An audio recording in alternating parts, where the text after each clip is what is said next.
오늘 우리에게 주시는 하나님의 말씀 누가복음 23장 33절에서 46절까지 말씀입니다. 제가 봉독하겠습니다. 해골이라 하는 곳에 이르러 거기서 예수를 십자가에 못 박고 두 행악자도 그렇게 하니 하나는 우편에 하나는 좌편에 있더라. 이에 예수께서 이르시되 아버지 저들을 사하여 주옵소서. 자기들이 하는 것을 알지 못함이니이다 하시더라. 그들이 그의 옷을 나눠 제비 뽑을새 백성은 서서 구경하는데 관리들은 비웃어 이르되 저가 남을 구원하였으니 만일 하나님이 택하신 자 그리스도이면 자신도 구원할지어다 하고 군인들도 희롱하면서 나와 신포도주를 주며 이르되 네가 만일 유대인의 왕이면 내가 너를 구원하라 하더라. 그의 위에 이는 유대인의 왕이라 쓴 패가 있더라. 달린 행악자 중 하나는 비방하여 이르되 네가 그리스도가 아니냐 너와 우리를 구원하라 하되 하나는 그 사람을 꾸짖어 이르되 네가 동일한 정죄를 받고서도 하나님을 두려워하지 아니하느냐 우리는 우리가 행한 일에 상당한 보응을 받는 것이니 이에 당연하거니와 이 사람이 행한 것은 옳지 않은 것이 없느니라 하고 이르되 예수여 당신의 나라에 임하실 때에 나를 기억하소서 하니 예수께서 이르시되 내가 진실로 내게 이르노니 오늘 네가 나와 함께 낙원에 있으리라 하시니라. 때가 제6시쯤 되어 해가 빛을 잃고 온 땅에 어둠이 임하여 제9시까지 계속하며 성수의 휘장이 한가운데가 찢어지더라. 예수께서 큰 소리로 불러 이르시되 아버지 내 영혼을 아버지 손에 부탁하나이다 하고 이 말씀을 하신 후 숨지시니라. 아멘. 오늘 말씀 제목은 십자가에 달리신 예수님을 보라입니다. 무죄한 예수님을 결박해 빌라도 앞으로 끌고 갔던 사람들은 고초당하신 예수님을 다시 이끌고 해골이라 하는 곳에 이릅니다. 광적인 무리는 하나님의 아들이며 세상의 구세주이신 예수님을 십자가 형벌로 처형합니다.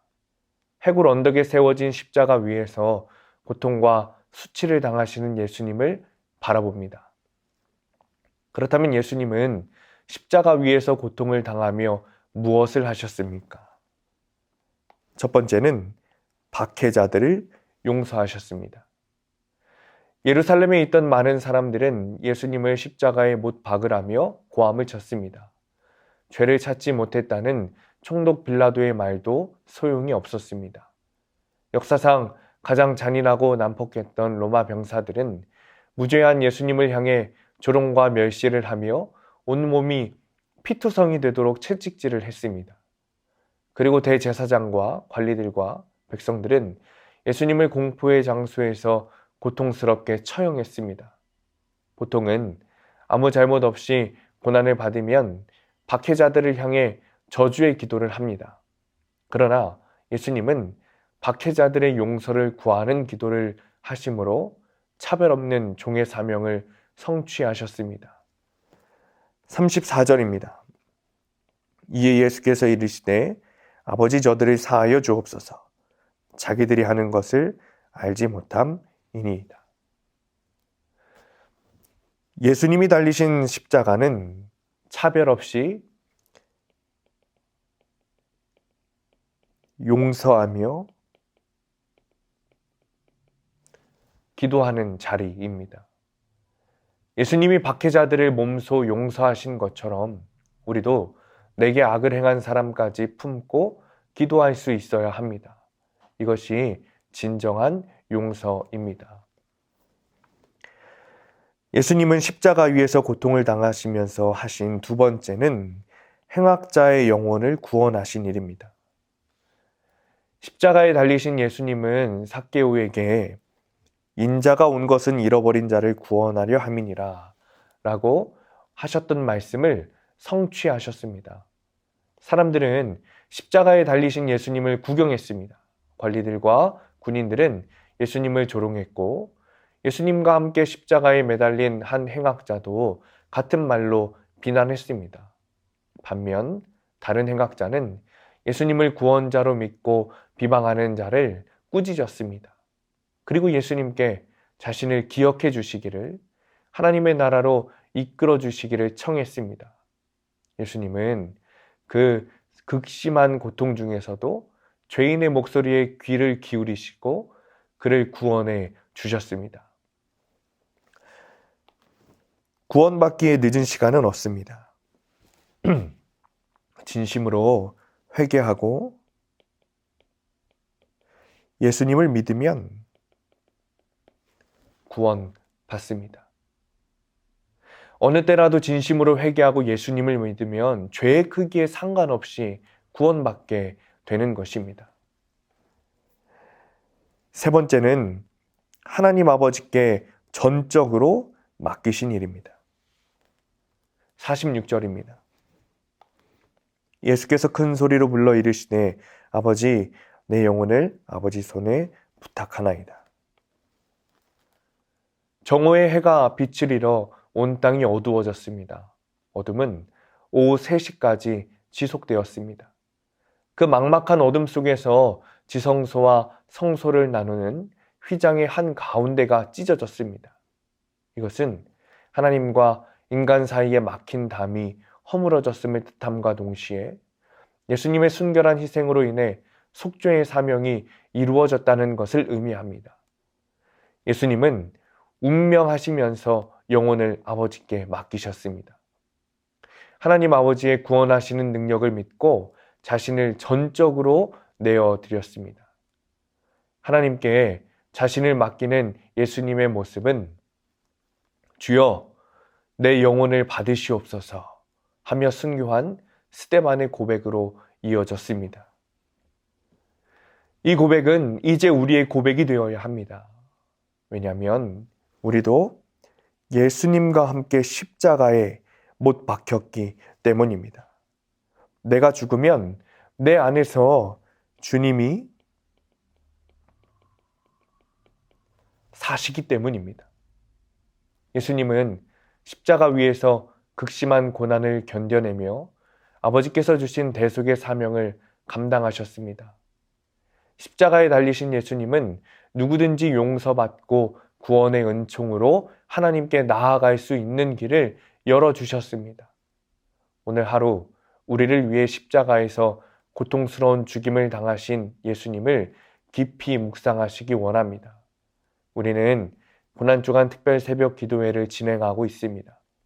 주님의 고난과 부활을 함께하며 묵상하는 일에 함께하시기를 축복하며 주님과 동행하시기를 간절히 축원합니다. 기도하겠습니다. 사랑이 많으신 하나님 감사합니다. 주님, 우리가 십자가에 달리신 예수님을 바라보기 원합니다. 무죄하신 주님께서 우리를 위하여 십자가에 달리시고 피 흘려 죽으심을 바라봅니다. 주님, 그 십자가를 내 마음에 품게 하여 주옵소서. 주님을 끝까지 바라보게 하옵소서. 주님, 우리를 위해 돌아가신 주님을 따라가기 원합니다. 먼저는 주님 앞에 엎드려 회개하기 원합니다. 또 우리의 원수를 용서하고 모든 것을 하나님께 전적으로 맡기기를 원합니다. 하나님, 우리가 결단하오니 고난주간 주님의 고난과 부활을 함께하는 우리가 되게 하여 주옵소서. 예수님의 이름으로 기도합니다. 아멘.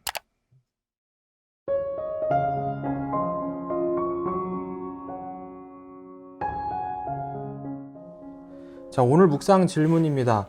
십자가에서 행하신 예수님의 사랑과 희생을 생활의 자리에서 어떻게 실천해 볼 수 있을까요? 가장 쉽게 생각할 수 있는 것이 누군가에게 선행을 베푸는 것이겠죠. 그런데 선행을 베푸는 것을 넘어서서 그리스도의 사랑과 희생을 전한다는 것은 내가 가지고 있는 것, 풍족한 것 중에 어떤 것을 나누는 것보다는 내가 없는 것, 내가 부족한 것을 누군가에게 손해보면서 나눠주는 것이 그리스도의 사랑을 전하는 것이 아닌가 싶습니다. 그렇다면 우린 이런 질문을 할 수 있겠죠. 어디까지 우리가 나눠야 하고 어디까지 사랑해야 합니까? 사실 예수 그리스도의 사랑을 한정하는 데는 문제가 있다고 봅니다. 왜냐하면 예수 그리스도의 사랑은 무한하시고 한없으시기 때문입니다. 그런데 문제가 있다면 우리 인간들이 유한하다는 것이겠죠.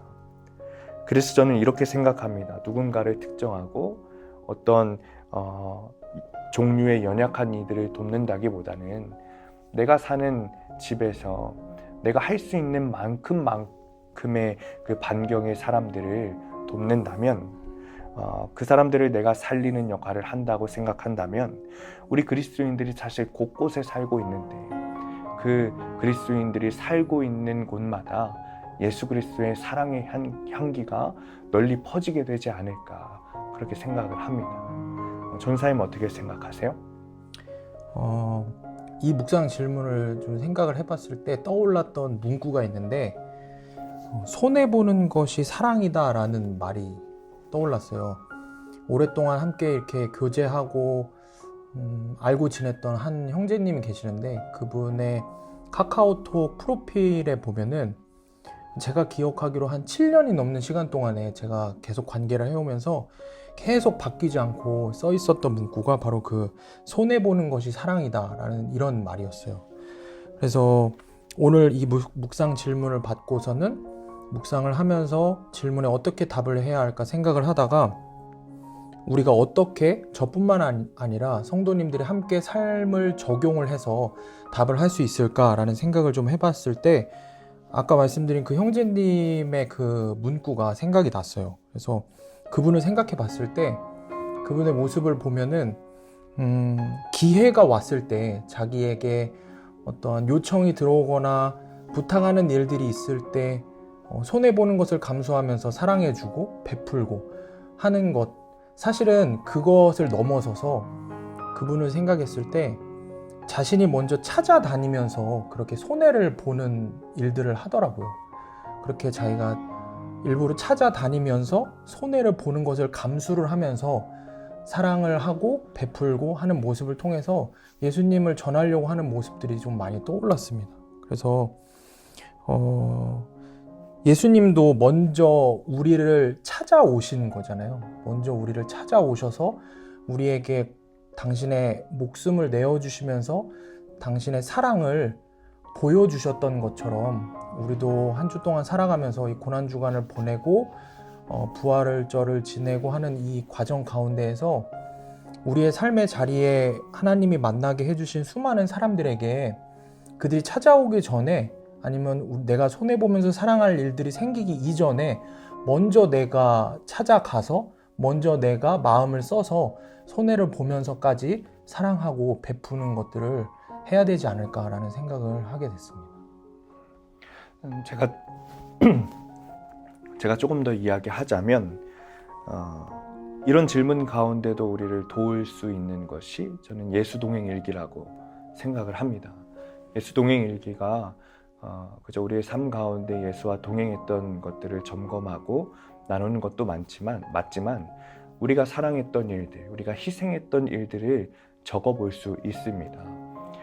그것을 나타내고 자랑하자는 것이 아니라 오히려 내가 더 사랑할 수 있었는데, 내가 더 누군가를 위해 희생할 수 있었는데 라고 생각하며 반성하고 주님의 사랑을 더 실천할 수 있게 해주는 것이죠. 그래서 이 예수 동행 일기라는 것이 우리에게 너무나도 유익하기 때문에 많은 사람들에게 쓰라고 권유하는 것이고, 특히 우리 사랑하는 서함교회 교우들에게 권하고 있는 것입니다.